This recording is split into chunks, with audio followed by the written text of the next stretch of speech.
विना अनुदानित व अंशतः अनुदानित प्राथमिक शाळांमध्ये शिक्षण सेवक योजना लागू नाही. राज्य शासनाचे स्पष्टीकरण. मुंबई राज्यातील मान्यताप्राप्त खासगी प्राथमिक शाळांमधील शिक्षण सेवक योजनेबाबत राज्य शासनाने महत्त्वपूर्ण स्पष्टीकरण दिले आहे. विना अनुदान तत्वावर परवानगी दिलेल्या आणि अंशतः अनुदानित शाळांना शिक्षण सेवक योजना लागू नसून या शाळांमधील सहशिक्षक पदावरील नियुक्त्या या नियमित स्वरूपातच राहतील, असे शासनाने या निर्णयाद्वारे पुन्हा एकदा स्पष्ट केले आहे. शालेय शिक्षण व क्रीडा विभागाने 19 मार्च 2012 रोजी हा शासन निर्णय निर्गमित केला आहे.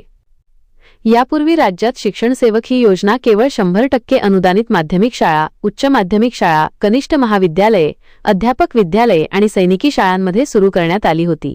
मात्र प्राथमिक शाळांच्या बाबतीत असलेल्या तांत्रिक त्रुटी दूर करण्यासाठी हे नवीन आदेश काढण्यात आले आहेत. महत्त्वाचे बदल. नियमित नियुक्ती. विना अनुदानित व अंशतः अनुदानित शाळांमधील शिक्षकांच्या नियुक्त्या शिक्षण सेवक म्हणून न होता त्या नियमित स्वरूपाच्या असतील. जुन्या आदेशांचा संदर्भ प्राथमिक शाळांच्या बाबतीत 26 एप्रिल 2006 चे आदेश लागू राहतील, असे सरकारने स्पष्ट केले आहे. कालावधीची अट रद्द. 25 मे 2009 च्या शासन निर्णयातील हे आदेश 2009 ते 10 पासून लागू होतील. ही अट आता वगळण्यात आली आहे, कारण ही योजना मूळतः विना अनुदानित शाळांना लागूच नाही.